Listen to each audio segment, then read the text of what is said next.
everybody to come here. Come here. From the back benches, please come here. I'm a teacher, you know.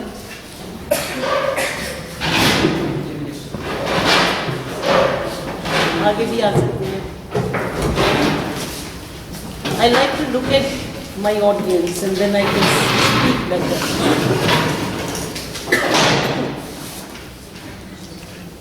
You see, I have been just now told, firstly, greetings on the International Women's Day. Okay? And I'm being told that I'll speak on the experience of the Russian Revolution, but I'll speak on the experience of the socialist experience of raising the women's issue.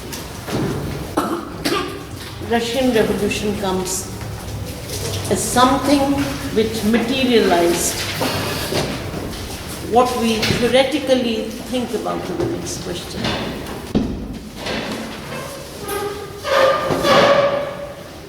You know, the Women's Day was instituted in 1910 at the second Socialist International Women's Meetings in Copenhagen under the aegis of the Communist International. And this is in 1910. It was actually instituted as International Socialist Women's Day under the aegis of Clara Zetkin together with her friend Colin Tucker. There were women from several countries, including bourgeois women who were present here.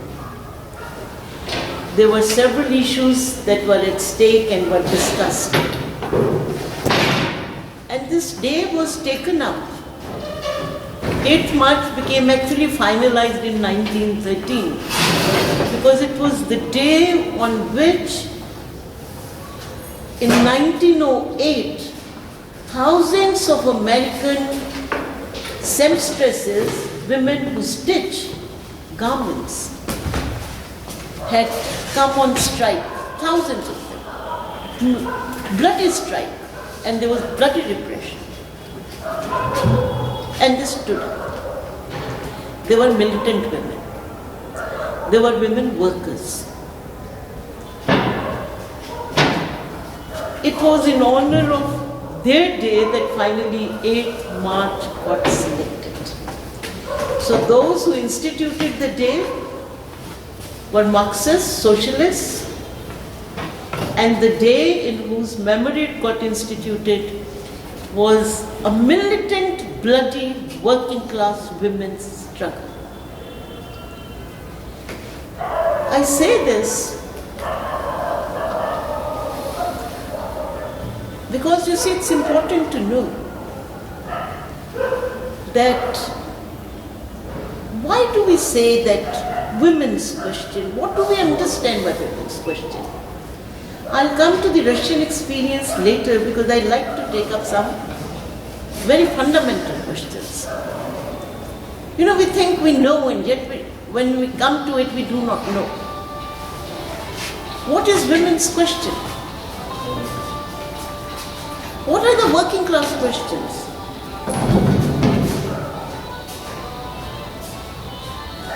When we say it's a women's question, I'm sure you are aware that there are several strands within the women's thinking. We call it women's question, yet a vast majority of the world calls it gender question and feminist issues. The movements that were taking up the women's question in the 19th century, these women were known as feminists. Women's question actually, I want you to understand, how did we begin to think of women's question? How did we begin to think that women needs liberation, and liberation from what? When we talk of women's question, it is specific forms of oppression to which women have been subjected or are subjected. Specific forms of oppression. Now, how do we form our understanding, formulate our understanding as to what are those systems of oppression? And that brings in the larger question. I'm so happy to see men here, because the women's question is, in a very essential way, part of the larger question of oppression. But there are specificities to it. And these specificities need to be understood both in terms of their specificities and in terms of their generalities. It is only when we work out the specificities and generalities of the systems of oppression that we come to it. The second question is, because I'd like to talk about it, the specificities of the women's question, and also talk about the universalities and generalities of the oppression. Do they share that oppression with someone else also, other sections of society? And it's only then that we get to know what are the forms of oppression. It's only then that we'll be able to work out what we need to do. And therefore, you see, the second question that comes up are, how do we analyze an issue, women's issue? How do we analyze what are specific forms of these oppressions? Because whatever we analyze, there are ways and ways of looking at society. You can get into very superficial understanding of society. You can get into deeper understanding of society. You can relate it to larger systems of oppression. You can just regard it as men versus women, women versus men. That's how patriarchy has been very largely seen as. It depends on our understanding of the issues that we will work out. What is the women's question? How do we analyze it? That we'll work out solutions to it. Our solutions will be linked to it. And therefore, the methodology of understanding women's question is as important as the question itself, because it's only then that we will get to understand what is women's question. Now, it's very interesting and significant to know that historically this question had always existed. Systems of oppression had always existed, and so with women also.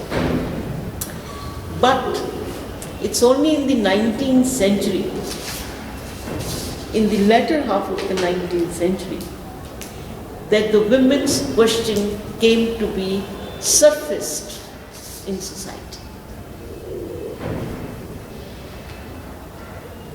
It's not as if oppression didn't exist in slave society for women. It was really bad.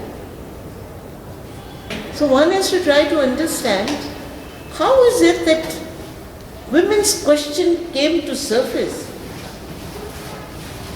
after 1850?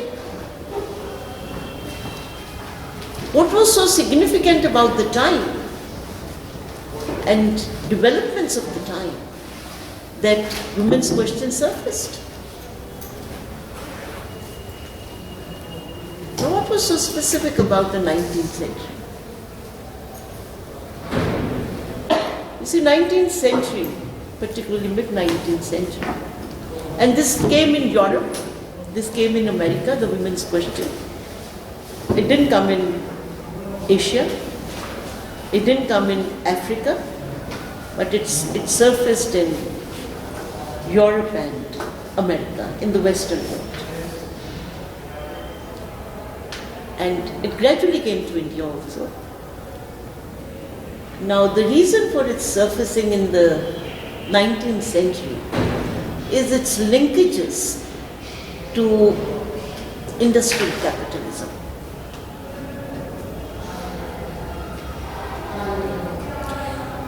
With industrial capitalism, not so with manufacturing capitalism, but more so with industrial capitalism. Do you understand industrial capitalism? If we do not understand industrial capitalism, I'll just explain it. Okay? Workers sit together under one roof and produce with machines. This was a new condition of the 19th century.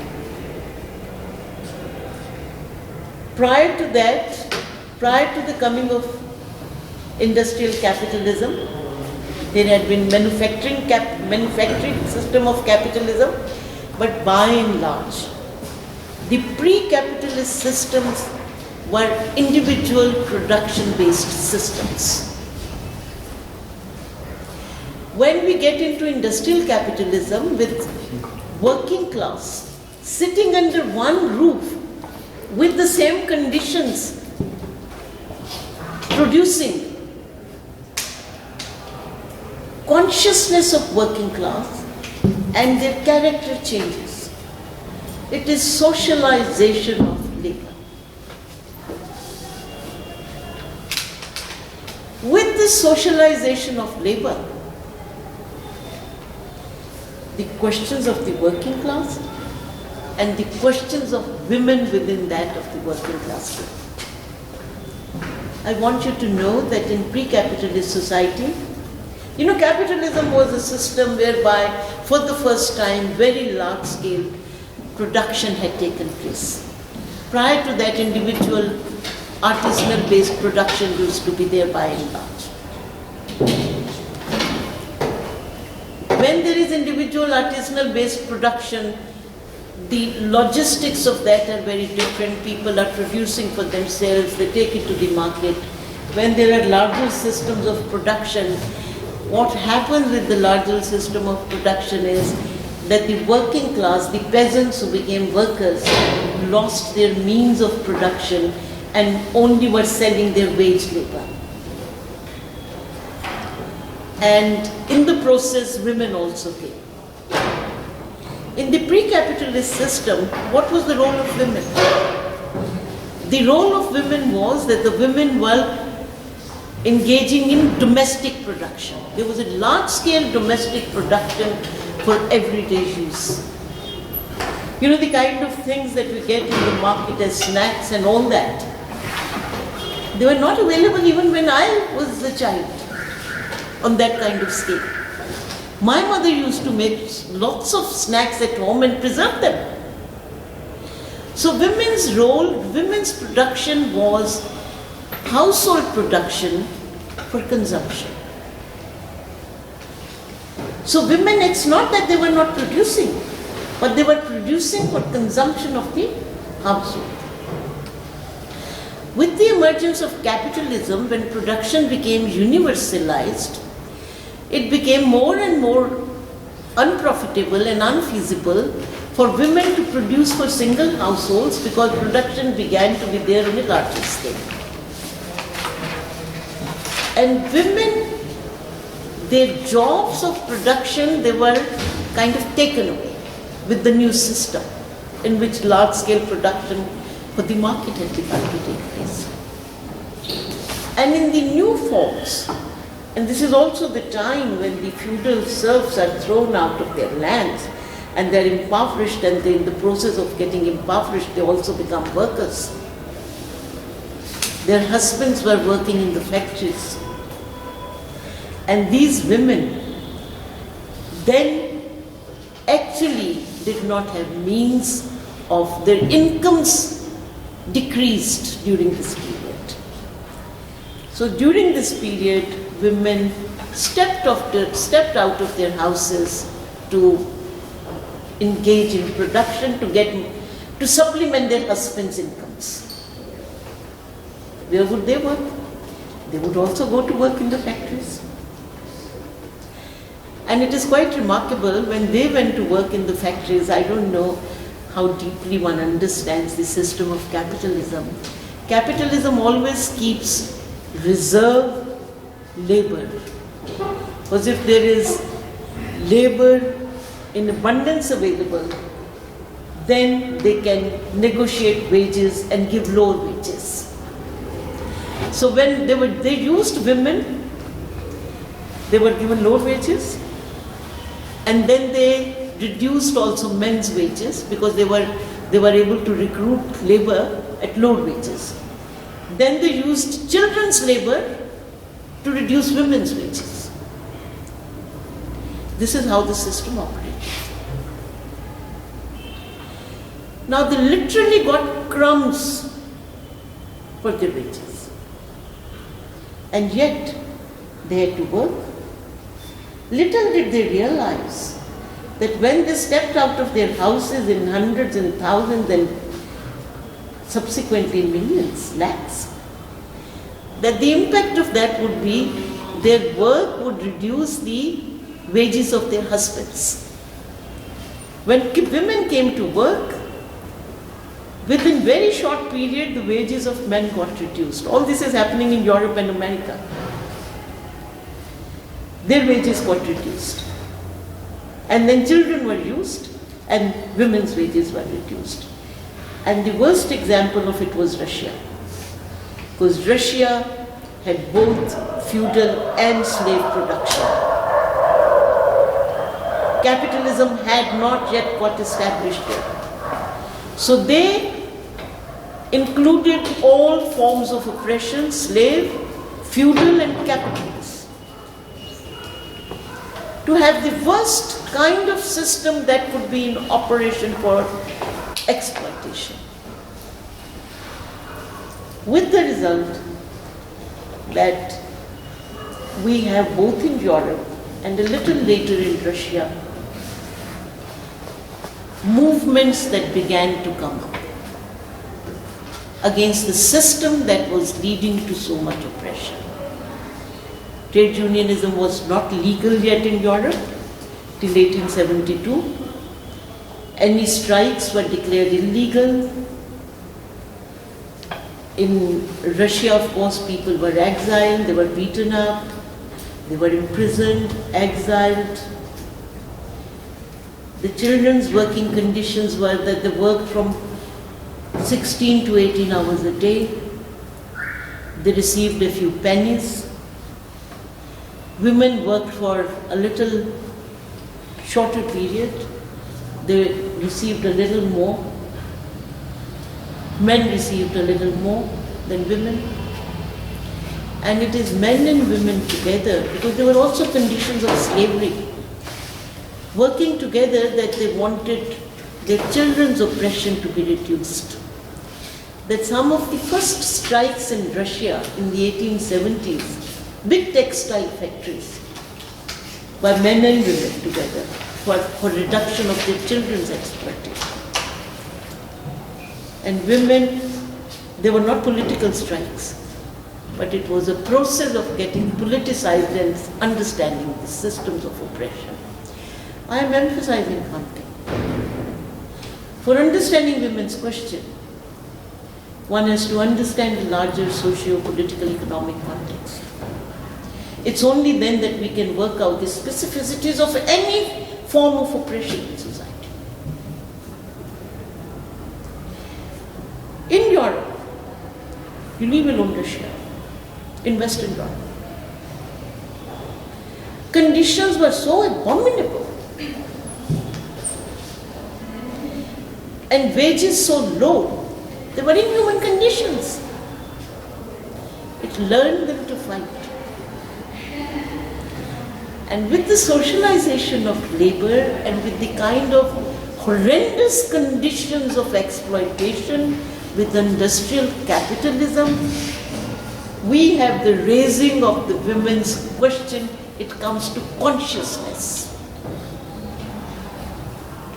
We simultaneously have in the 19th century a revolutionary philosophical system coming up, which enabled people to understand society in a holistic manner. And this was Marxism. Marxism is not something which is dogmatic. It is a means of, it has no ready-made answers for anything. It is a means of, it's a tool of analysis.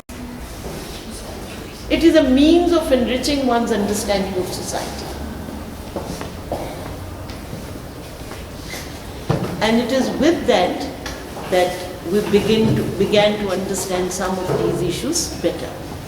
But it was the historical conditions of socialization of labor and beginning establishment of industrial capitalism that brought the women's question to the forefront. And this not just affected the women of the working class, they also affected upper sections of society. Now it's very significant that women's question, you see, when we talk of feminism, that also came in the 1870s, 80s, 80s, 1890s, feminism. Feminism homogenizes women's question. That women's question is the same for all sections of society. While it is same at one level, it is very different at different levels. The solutions that they have to find, the issues that they have to fight for, and the kind of oppression that they have to be liberated from are different. A woman coming from nobility background, aristocratic background, a woman coming from bourgeois background, her concerns were different from the concerns of a working class woman. Now you look at the differences that were there for the women in different classes. Women for upper sections of society, and you will be stunned to find that they had no rights. They had no rights till the end of the 19th century. They had no rights to decide their own marriage. They had no right over their own property. The dowry that was given to them, I am talking of the affluent sections of society. The dowries that were given to them, they had no right over their own property which was given to them as well. They had no right over their children. They could not seek divorce. Every decision and every right existed for the man. And not only that, they had no right to sit for exams in the university. There was a huge movement in England whereby women presented themselves in Oxford and began to study. They studied for quite some time, but they were not allowed to sit for exams. They struggled to sit for exams. And they had no right. They could acquire knowledge on their own, they could read on their own, they could have discussion groups on their own, but they were not given formal degrees. Husband could give a divorce, husband would keep the children, woman could be thrown out. The dowry that she brought with her, the property that she got, I'm talking of property classes, she had no right over that. She could not get a job. She could not go out of the house for a job without her husband's written permission.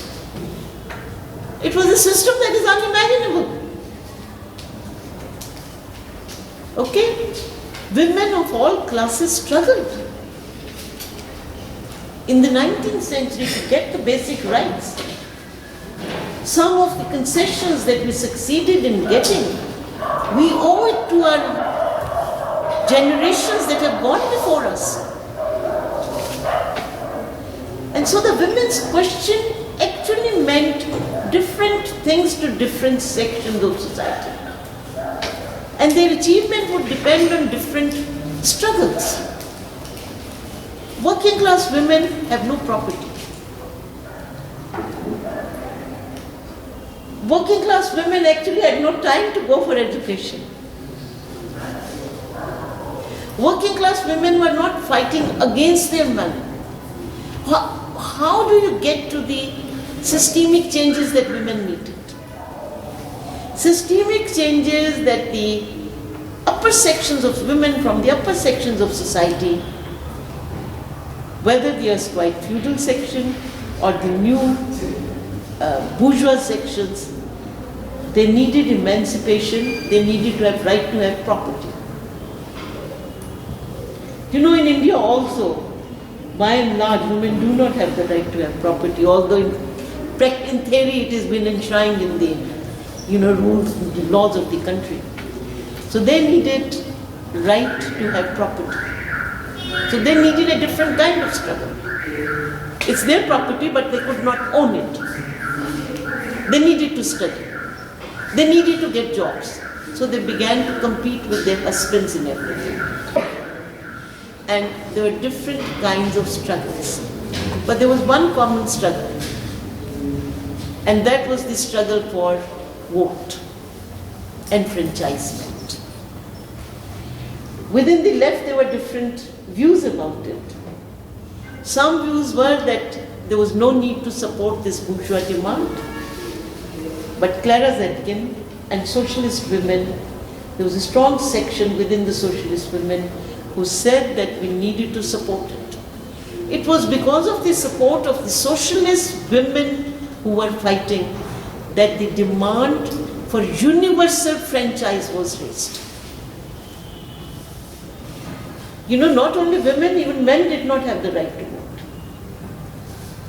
Till 1867 and 1881, there was a tiny section of men who had the right to vote with a certain kind of property. By 1881, the bourgeoisie was ready to concede that much right to propertied women also. Tiny right.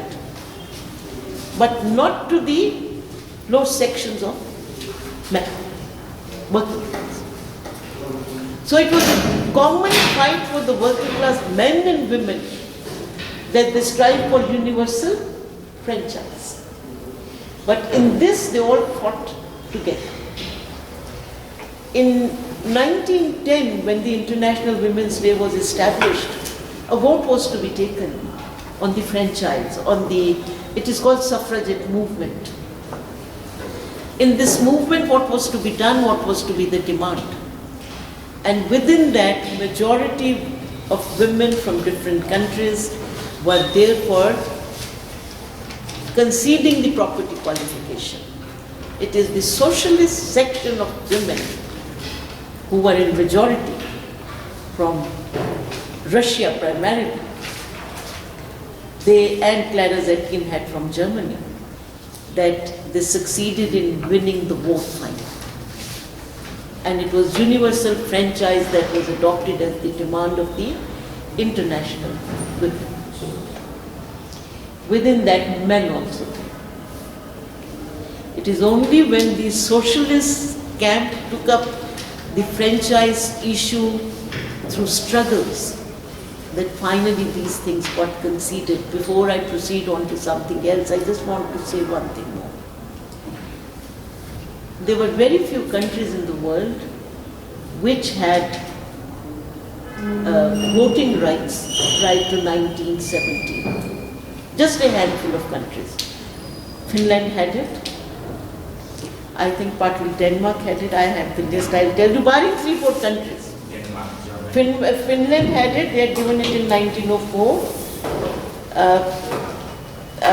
Australia had given it to women in 1901 too, but not to Aboriginal women. In 1919, Finland gave right to women to contest. Norway gave it in 1913, Denmark in 1915. But all other countries of the world gave right to vote to its people only after the Russian Revolution. Not the Russian Revolution, October Revolution.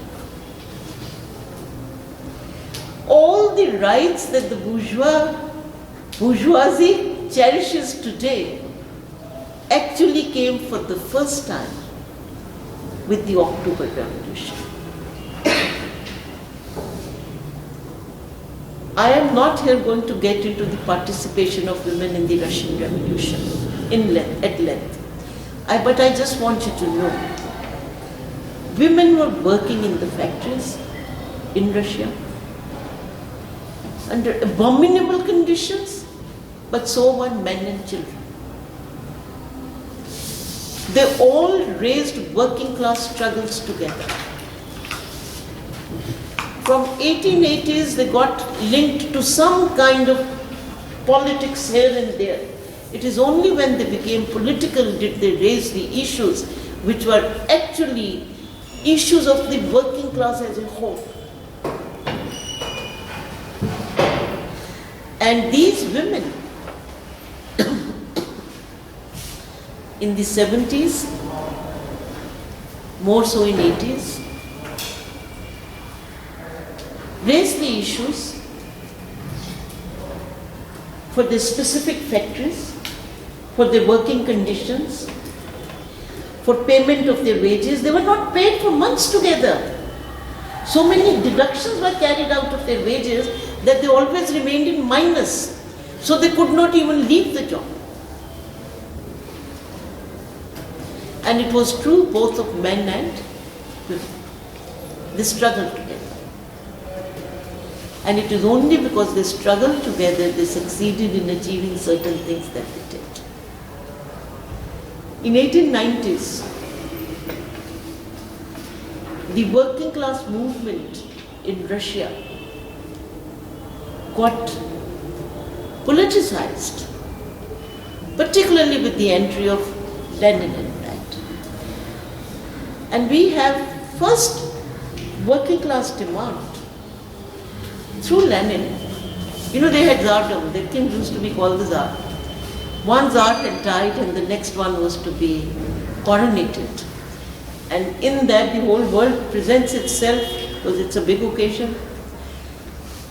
The kings and queens of the world come, and there was an order issued so that there was smooth running of the function, that for a number of days all factories were going to be closed. No one would be on the roads, no work would be carried out. Okay, the government has given this order. They wanted security and peace to be maintained, but with a rider, that workers were not to be paid for those days. So Lenin took up the issue. And he took up the issue related to other demands. And its strike was planned and done. With that, the issue was, if you are asking the workers, you are taking away their work, you will make payment to them. And the second prominent political issue that came up was the demand that working hours would be limited. Minimum working hours. I think it is 8. It was Lenin who first put forward 8. And both these demands were conceded by the state. Now I want you to know that the issue of working hours is a very fundamental issue. How is it fundamental?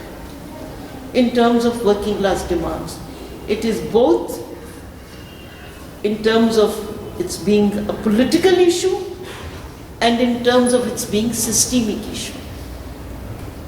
How is it a systemic issue?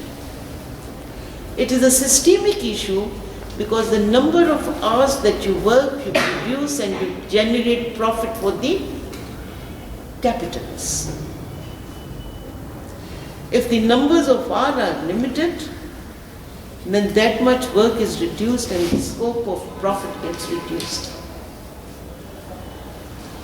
It is fundamentally political because it addresses the question of exploitation of the working class. As I said, that the hours that they used to have were anything between 12 to 16 hours in Russia. And women participated in a very big manner in all these strikes.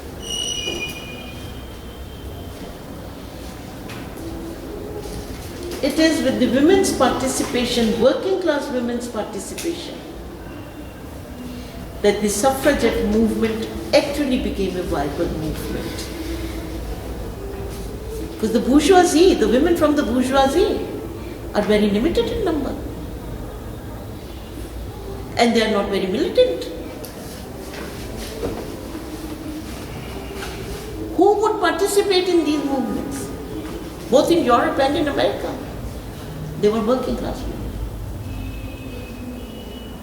With the passage of time, these demands got conceded. Now, the second question that I wish to raise is, these are systems of oppression. We have seen that the socialization of labor is the real reason and the change in the system of exploitation that the women's issue came to the forefront. And the solutions. As I said, that the solutions for the bourgeoisie and upper sections of society are different. Their demands are different. But the demands of the working class are different. Now, demands of the working class. One of the first demands that was raised by Clara Zetkin in Germany was equal wages for equal work for women. That they should get the same wages for the work that they do in number of hours that the men were getting. As of today, this demand is valid even for men. You know the nature of the working class today. By and large, labor has become contractual labor. If you are university students here, you would be knowing that the chowkidar, mali, safai karamchari, most of them are contractual laborers. Even in the administration, jobs are now on contract. They come through contractors.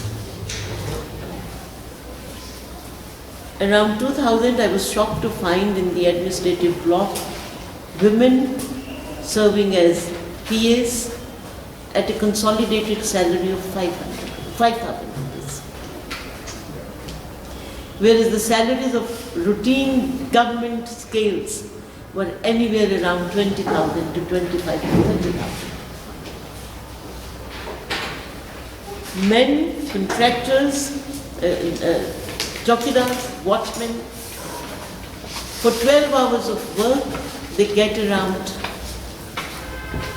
now 8,000 rupees. 12 hours of work. They're doing 1.5 times the job. And they cannot fight, struggle to change their working conditions because they are in contract.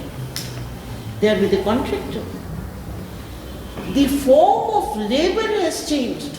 It's become contractualized. It has become contractualized to make the working class more vulnerable. So they are not able to carry out any struggles. If they struggle, they lose their job. If they demand higher wages, they are thrown out. So the demand that was raised by Clara Zetkin in the 1880s in Germany, equal wages for women, is a universal demand today for the working class. That there should be equal wages both for regular workers and contractual workers.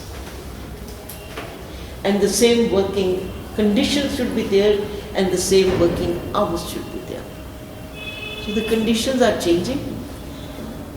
Nature of oppression is changing. In Russia, in 1905,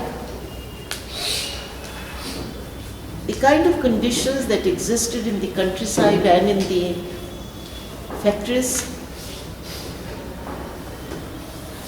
you have to know them in detail to believe that such horrendous conditions could exist in the countryside. Slave and feudal relations coupled with capitalism and the interlocking of all systems of oppression in one just intensified oppression beyond any description. Mortality rate, it just went up. People were dying of starvation. And yet you had Tsardom, which flourished. Capitalism was being implanted from above. With that, one advantage that the Russian working class developed, it did not have inherent dynamic development of capitalism from below. But to keep pace with the developments in the West, machines, industry, know-how, techniques were important. And the latest kinds of machinery was used. With the result that while in Western Europe, capitalism had developed from competitive phases to more kind of industrialized concentrated phase, in Russia it developed as a concentrated phase. And in single units, several hundred workers, 500, 700, 1,000, 2,000 workers were working. So when workers were working under one roof under these conditions, their employer was also their lodger, also provider of food. They could not leave the premises. They had to work for 14, 15, 16 hours. And if they went to their villages, that was the first generation of workers, their wages were cut, they were fined. In these horrendous conditions, and with the peasantry totally impoverished, you had two sections of society which were ready for a revolution even in 1905. There was the revolution of 1905. In that revolution, which was a kind of, you want me to stop? No, 5 minutes. 5 minutes? Okay. You had, in that revolution, working class participated in a big way. And by this time, there was shortages of food. There were attempts by the Christian church to take over discontentment, try to channelize that. It didn't succeed, but the revolution didn't succeed either. Didn't come in a coordinated manner. From 1905 to 1909, there was tremendous suppression of the working class, and that included women also, because the revolution failed. Tsars started living off the loans from abroad, particularly France. So the countries which were actually democratic countries developed stakes in retaining a Tsarist state. And from 1909, women began to participate in a big manner. There were strikes again. And in 1914 came the World War. That acted as a catalyst for the whole world. In 1914, Russia joined the side of the Triple Alliance. Russia had made treaties with France and England as a part of so many other developments. And the war that was fought, it was a backward agrarian economy of Russia fighting the advanced imperialist war, in which they had no aim and had no garments, had no equipment to fight the war. Their soldiers died with frost bites. There was conscription. All men till the age of 16 were recruited in the army. Millions of them died. Millions. And for no gain of theirs. Sharpening the contradictions of the Russian society. The period from 1915-16 to 17 is the period in which women dominated, because their men were conscripted in the army. Practically no men were left either to work in the fields or in the cities.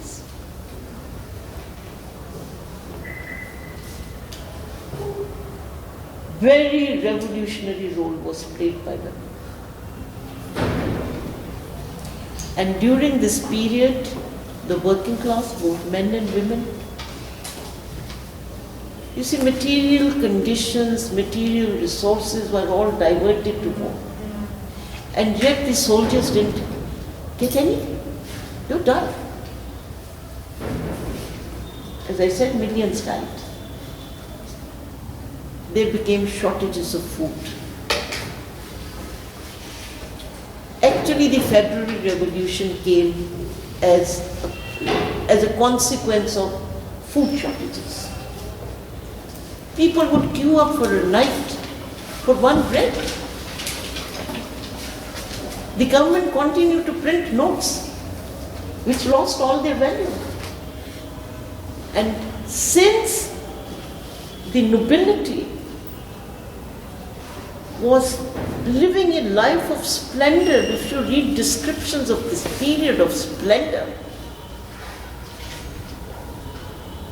so you have a situation in 1917 in February, I'll just take another 2-3 minutes, that food riots by women broke out. They led processions against the Tsar, demanding food. They were the providers by then.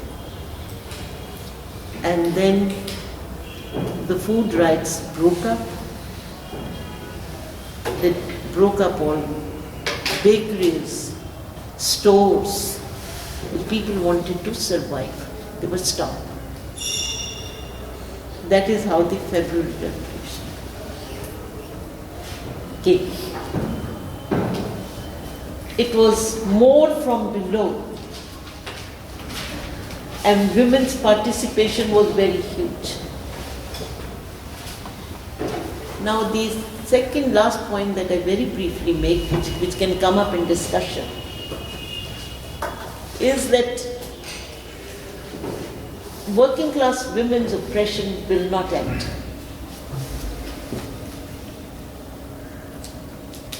It will not end till exploitation of man by man ceases to exist.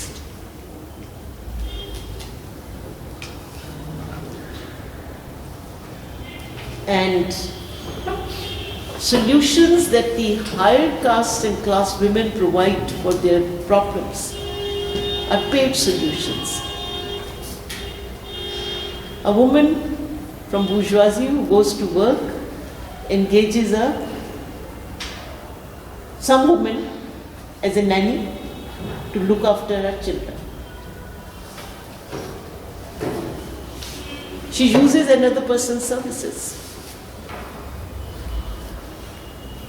So the solutions for bourgeoisie and upper sections of society are employment of other women, delegation of their responsibility to someone else. What are the solutions for the working class women? Will they engage other nannies? They have no capacity to engage nannies. So the system has to change for them. Till the systemic changes occur, working class women's oppression cannot cease to exist.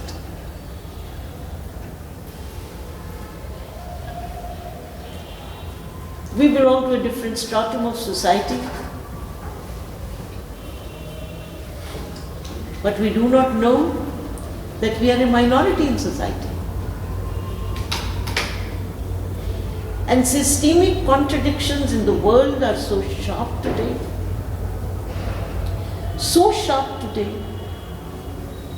that as new imperialism, neoliberalism advances, women are the first one who are being thrown out of the jobs.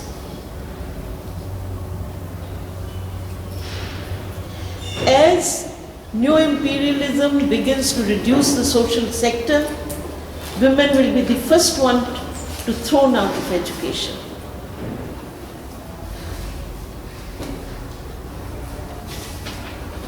One has to understand the systemic crisis and address fundamental issues of oppression and exploitation. Till we are able today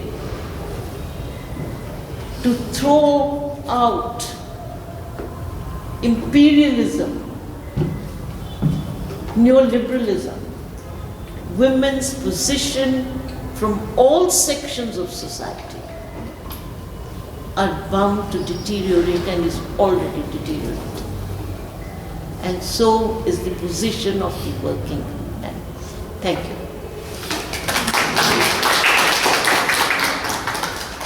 I have not been able to bring out one issue because actually,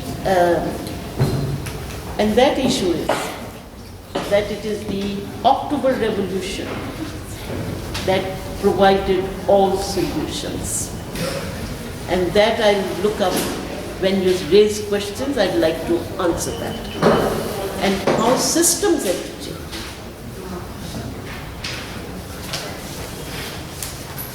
Thank you, madam.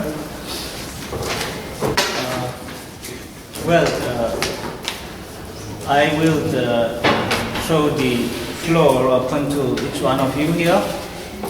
If you have any questions, please raise your hand and we will take up questions.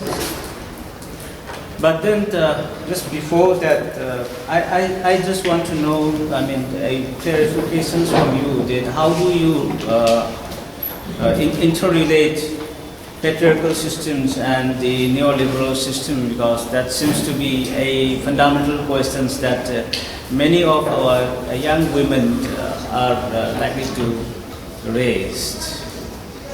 They're given different terms, meaning that women are being discriminated. Patriarchal question and neoliberal. Yes, how do you, we lived in a neoliberal world environment, and at the same time we see lots of discriminations on women, on the social and from social and cultural aspects. Well, when I'm talking about patriarchal systems, more on the socio-cultural manifestations of the. So, how would you be able to explain that? Okay. See, if you give me any specific example, I'll be able to do that. But the point is that socio-cultural manifestation does not exist independently of the material base. That is the first premise. If the socio-cultural manifestation does not exist independently of the material base, one has to get into understanding the nature of the changes in the material base. You see, if you are looking at neoliberalism and the present stage of world capitalism, I there are a few things that are common worldwide, and they are very important to understand. One thing that has emerged with neo-imperialism is a religious question. Worldwide, there is religious question that has come up in prominence. How is it that it has come up in importance? Communalism, in its present form, is a byproduct of neo-imperialism. And what is neo-imperialism? And I want to relate it to the current Indian situation. I'm just getting a little distracted, please. You look at, because I think concurrently, okay? You look at what is happening in India and take it to other countries also. In the last 15-20 years, since 1991, when Manmohan Singh decided to go and pledge away our gold to the Reserve Bank of England, why did we do that? We did that to break the system whereby foreign capital could come, so that we stop making our own advances, we become dependent on foreign capital. You know, you have to break the system to start a new system. It's very interesting and significant. When the British came to India, they found that they were unable to break the economy. And you know what they did? They raised the price of salt 400 times.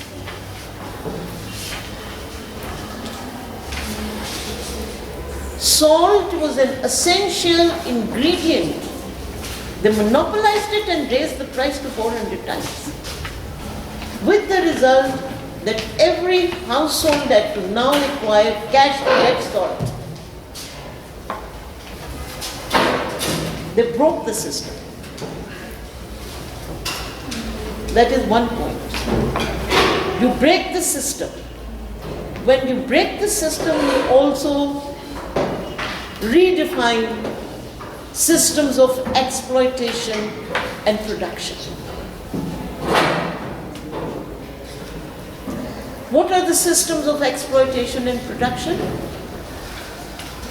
You are getting more and more dependent on foreign capital. Are we producing? And the answer is no. Has our working class increased? The answer is no. Are they generating jobs? And the answer is no. What are we doing? There is one sector in which the world capitalists want to get in, two sectors. And those sectors are social sectors. You know, in Europe, they tried the solution of coming together. You had a bigger market. Eastern Europe was a little underdeveloped, so you used their labor in Europe. You could foment trouble in the whole of the Middle East. You could raise religious issues. Sometimes religious articulation of social issues takes place. And communalism, who made Taliban? Communalism has been fomented by American imperialism.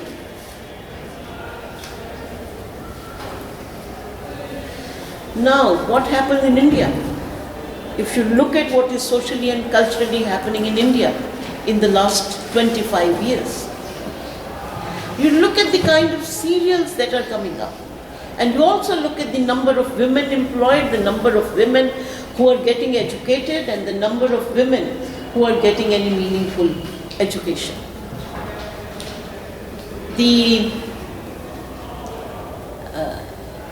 Look at the serials that have come to be generated. You look at Hindi serials. What are the Hindi serials?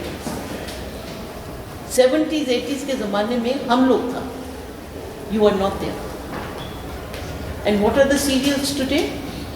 You have the kind of elaborate ritualism that is going on through these serials. Dressing up, marriage, this ritual, that ritual, that ritual. Is it there in any of our Vedas? Is it there in any of the Shastras? The answer is no. Why is it being done? New socio-cultural norms and forms are being evolved to keep women in greater subjugation.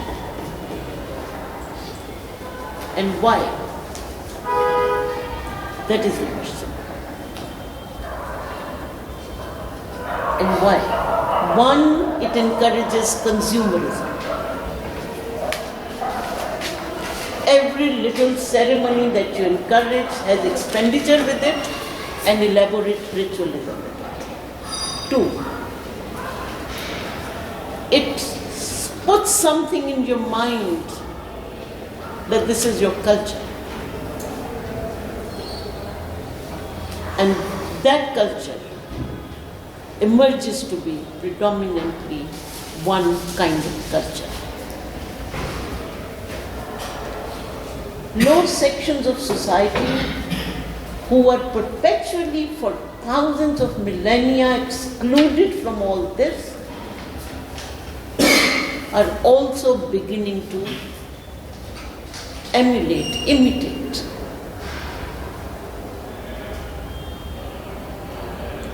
Jobs are getting reduced, salaries are getting reduced, our production is most of what we used to find in the 70s and the 80s and as a child what I used to eat is no longer available in India, it is exported. Why? Today our economy and our budget is an exercise in balancing how much we export and how much we import. Because we have taken loans and loans and loans and loans and loans. Each one of you are growing up with thousands of lakhs of loans on your head. Why? Because we have decided that we will let foreign capital rule us. And that we will get loans from IMF, from this institution, from that institution. How many of you know that there are agrarian zones? These agrarian zones are so earmarked in the whole of the country that you have to produce this much and you have to export this much. We are no longer getting the best of food from our country. The best of our apples are sent out, and we get Australian apple, American apple, and our middle class and upper middle class thinks it's very fashionable and good to eat an Australian apple, which is all polished red, because its price is 300 to 400 rupees a kg. Please summarize, because we have to ask for some more questions from the... So these are the forms that are being established. Cultural forms go with economic changes. You fill them with cultural forms which are regressive, which are so elaborate, which are commodity consuming, and then create a basis for doing what is happening in society. And you look at what is happening in Nagaland recently. They are not ready to give women their space. And you expect a tribal society to be better societies because women have better space in them. Why has that retrogression taken place in the Northeast? Is a bigger question for me than what is happening in the Hindu heartland, cow heartland. So you will answer that. No, you have any questions? Yeah. Yes, please. I have 2 questions and 1 comment. But I will start from the last comment which you said about the, like in Nagaland case.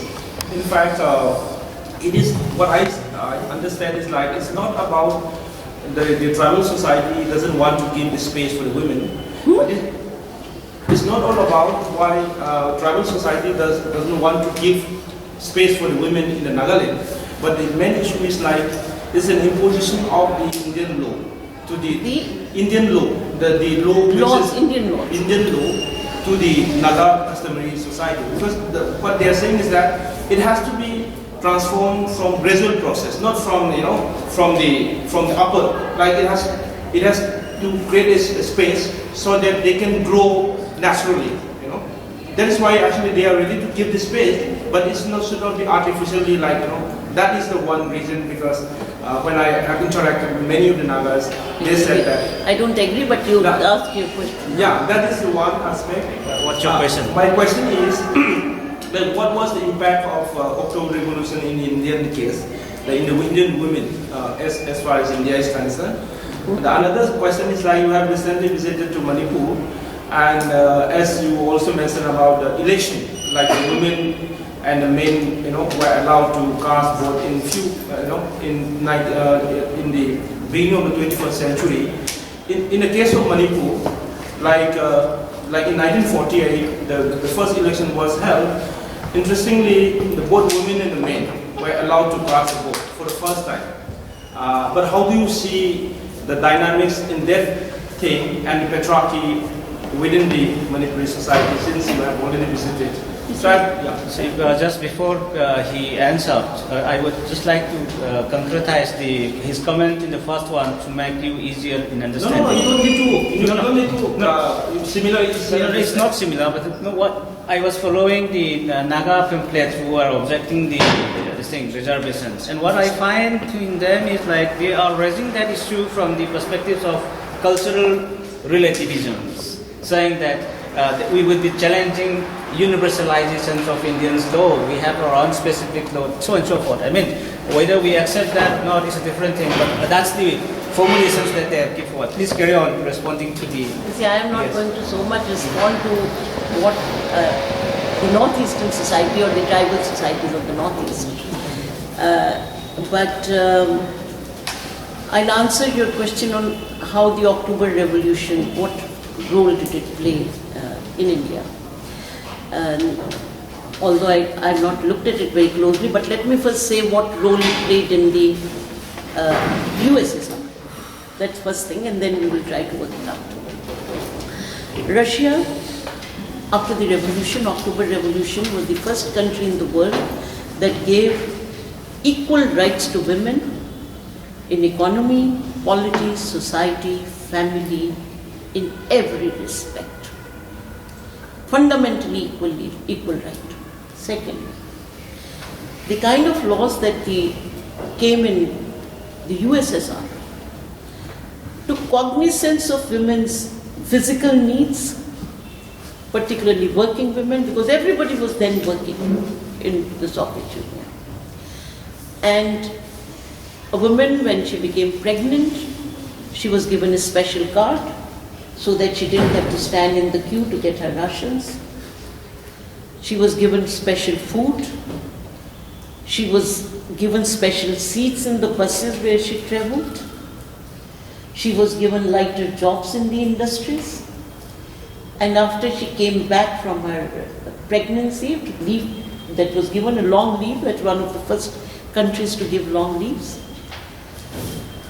There were extremely good attached nurseries to each factory. Qualified persons were looking after them, and lactating mothers were given half an hour every 2 hours. Their hours were shorter. If you look at the Soviet Union of the 30s, 20s and the 30s, countryside broke out of its feudal hold, collectivization occurred, women began to drive tractors, women began to go to universities, women, you know how they were in the highest decision-making bodies of the Soviet Union, they were top judges, they were top lawyers, they were top educationists, they were top athletes, players, you name anything. there was emancipation. There was systemic emancipation. And what was the systemic emancipation? Bourgeois women looked for individual solutions. That system looked at systemic solutions. And what are the systemic solutions? What is women's time taken up by and large? Raising children, mending and cooking. Much of this work was institutionalized for working women. There were menders' shops open at practically free of cost all over. There were laundries open. There were machines made available to everybody. All these systems that you think today exist in America and Europe, public machines, they were free of cost, established for the first time in the USSR by the October Revolution. Those are the kind of systems. Now, what impact it had, specifically on the Indian woman, you see, it's difficult to say, but the fact is that women's demands began to be raised, and you have, from 1942 at least, women's visible participation in the Indian national movement, but it was there even before that. But what is significant from our point of view is that you begin to have that even before the October Revolution in India. Jyotirbai Phule, she established first women's schools. And the constitution that we adopted had an influence of the most progressive legislation of the Soviet Union as far as women were concerned. But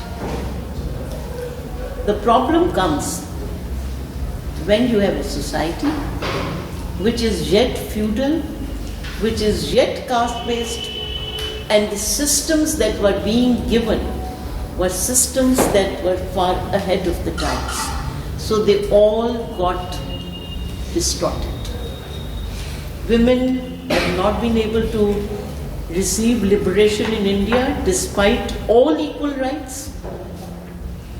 Yes, they have the right to vote. Most of them, till about 90s, were not able to vote from lower sections of society. But neither were the scheduled castes able to vote. Most women are not receiving the kind of food that they should be receiving in India. They are undernourished, but so are most children in the country. So I don't know, specifically what impact it had, but it had impact on people like, some impact on people like Nehru. And you should also know that the Soviet Union, in a very big way, supported all liberation struggles in Asia and Africa. In a very big way. And these struggles in Asia and Africa owe a lot to the Soviet Union. And subsequently it has been different, how we have developed, what has happened. We have given up our goal of self-reliance and all that. About Nagaland, you see, the point is that it's much earlier that women lost their freedom. So it's not the kind of explanation that you are given. I was in Nagaland something about 20 years ago and found to my horror that I was walking at a place and I was told that you can't walk here at this place, women are not supposed to enter this area. 1997. Thank you. Any more, any questions or any comment from any of you? I have a question, and you told that the question of women came up in the historical context of industrial capitalism. So if we say that socialization of labor through industrial capitalism. Yeah. So if industrial capitalism, if it didn't emerge, are we to say that the question of women would not come up? You are going into a hypothetical situation. I don't think any system of oppression can remain hidden forever. Okay? Then some other situation would have arisen. But the fact is that we are looking at historical developments. We are not looking at hypothetical developments. Historically, through socialization of labor, through development of industrial capitalism, women's question forced itself before the world. As also the system of exploitation of the working class also came up. Now the issue that one has to understand is that the classes that raise the issue, both the bourgeoisie and the working class, these are the products of capitalism. Okay? And so the women's question got articulated through and struggled against the oppression through the classes which were the byproduct of capitalism. Under feudalism, you don't have any specific women's question coming up. Yeah. We take up another question, last one. Any questions from? You Okay. talk about the systemic subjugation and oppression of women. I'm not following. You talk about the systemic subjugation and oppression of women from historical developments. So I'm asking is, what I'm asking is, the women's empowerment that we are now talking, is it, would you say that is it rhetorical in nature, or how can women be emancipated nowadays? How can women be emancipated? Now. She's raising the questions of women's empowerment currently vocal in the country.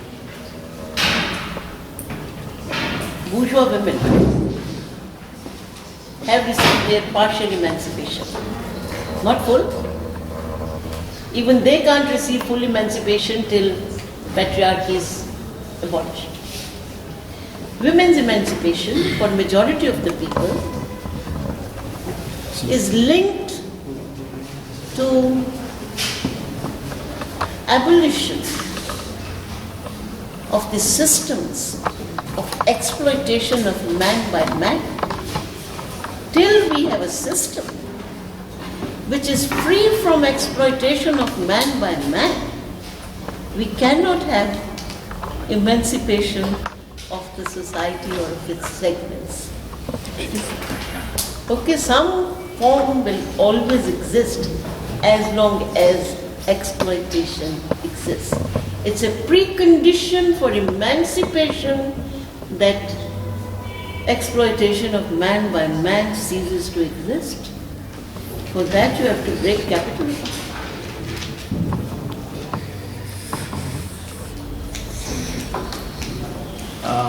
Thank you very much. Thank you, Madam, for sparing your valuable time and the labor time, in fact, that you have spent with us to share your perspectives. And I'm sure many of our youngsters have learned a lot from the historical perspectives that you have shared to us. And we hope to see you again in a similar program to be organized shortly, and it was very pleasing for us, and that's all that I would like to say. I'd like to say one thing. You see, today my aim on the International Women's Day was to raise the women's question. Soviet Union has been a very, very big learning experience for us, all of us. Because the only time that true emancipation has come when Soviet laws were built. In 1936, in the Constitution of 1936, all Soviet policies were enshrined as rules of law. And that doesn't mean that we will not continue our struggles to get more rights. These struggles continue. Like working class continue to struggle for better wages, we continue to struggle for better rights. But women have to be warned, and so have to be men, that they do not get caught in the kind of cultural milieu that is being created, which is going to bind us all over again in the chains which we have been trying to break over decades. If you look at the films of 1950s and early 60s, women there are much more liberated than they are there in the present current situation. Okay, thank you very much. I have enjoyed. Thank you very much. So now we can have a short break, right? Yeah, that's So you are going to have another meeting? Yes, discussion. another round of discussion with the young students, and that's going to be in Manipuri. So like, Oh, it's fine. we will be ready.